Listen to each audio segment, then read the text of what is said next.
Okay, these are the mistakes to the write-up, okay? Number one, you don't offer people figures. This is a mistake. But Grant, man, I've been told not to offer people figures. Yes, in the write-up, in the presentation of numbers so that you can get to the close, you want to give people figures. It's a mistake not to, right? Look, if it was the last breath of air you had, would you write them up? Sure you would. Why? You have nothing to lose. Well, Grant, if it was the last breath of air, I wouldn't be worried about a write-up. But you know what I mean, okay?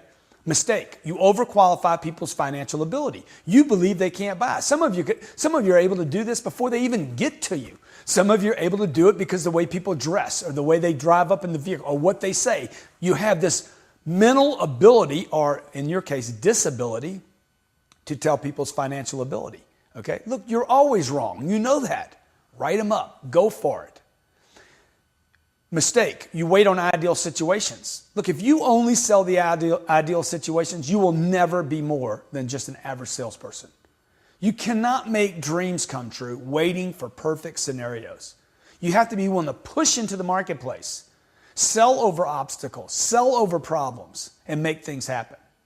Mistake. You require that the customer commit to you or to the product first. I'll never forget a friend of mine, I told him to have his wife call me because I wanted to look at listing my home. She calls me. They're my friend. She says, Grant, if I come over there, are you going to give me the listing? And I thought to myself, oh, she doesn't want to drive over here for a listing on a house? Man, it just turned me off so much. See, she was requiring that I commit before she serviced me. Big mistake, okay? Next mistake, you're worried about your closing ratio. Hey, nobody cares but you. I closed 78%. You're still broke, okay? The purpose is to get you selling more and to make more money. Would you agree? Mistake, you're not willing to invest time. Oh, I don't want to spend all this time with these people if they're not going to buy. So what are you going to do? You're going to spend time with yourself? Okay? Come on, man. There can't be a bigger waste of time. I'm going to hang out with myself and do nothing. I'll sit out here and smoke another cigarette. Look, what are you wasting? Invest time. You know, rich people, they buy time. They use time. They use every moment to be in front of someone that can help them with their cause. Big mistake. Avoid rejection. I don't want rejection. Hey, planet Earth will be difficult for the next 50 years. Okay? Rejection and selling, they have nothing to do with one another. Rejection is part of the human condition. It is part of being a Homo sapien. Okay? I don't care about rejection. I want more of it. Okay? I need bigger people with bigger wallets rejecting me. I need to be in situations where they're saying, no, that won't work, that won't work, that won't work. Okay, great. So I fixed this, this, and this. What do you think? Well, if you can fix all that, I'm in. I turn rejection into my friend. Okay? Mistake. You avoid the negotiation stage. Many salespeople detest the negotiation. The only reason you detest it, the only reason you have disdain or dislike for it is because you don't know it. We're going to spend a lot of time and provide you a lot of quick negotiating strategies, okay, to put you in a position where you don't want to avoid it, you want to actually embrace it, okay? Mistake. You fear the customer shopping with your proposal. This is a huge problem.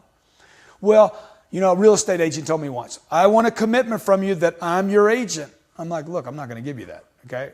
You're going to earn that from me, okay? Quit worrying about the competition. Why are you worried? Why do you even bring it up? You know, you're in front of me right now. I had this girlfriend once. She was always worried, you got to commit to me, you got to commit to me. I'm like, look, I'm with you right now. I'm with you. Why do you keep talking about what I got to do? See, do you understand what I'm saying here? You're in fear, and your fears come true. Would you agree? I'm worried they're going to shop me. Then they're going to shop you because you're not going to close them. Okay? Mistake. You have a bad attitude. Look, if you've got a bad attitude, who wants to spend time with you? Mistake. The customer convinced you that you can't sell them and you bought it. So they closed you. You didn't close them. Mistake. The words and phrases you use are poor. You need to get your words and phrases down here perfectly, and we'll go over that. Mistake, you're unable to solve problems. Problems hit you and you're like, oh my gosh, I don't know what to do. And you bail. Look, problems are good. Remember that? Problems are opportunities. People that have problems solved pay, right? Rich people solve problems. Poor people resist them and don't want them. And another mistake is you use excuses that we just went over not to write people up. Look, you need to know these mistakes. Okay? You want to know mistakes. As a new salesperson, when I got in sales, I'm like, hey, what are the mistakes you're making? Right? When I got into a business where we developed a piece of technology, tell me about the mistakes. When I started buying real estate, hey, what mistakes? Why? I'm trying to avoid the potholes. I want to look at the caution lights. I want to know, hey, when am I going off track here? You need to know the mistakes. So if you need to play this again, do it now. Okay? But you can always review it to avoid mistakes so that you can increase your write-ups, the Mac Daddy steps, and you can increase your closing ratio.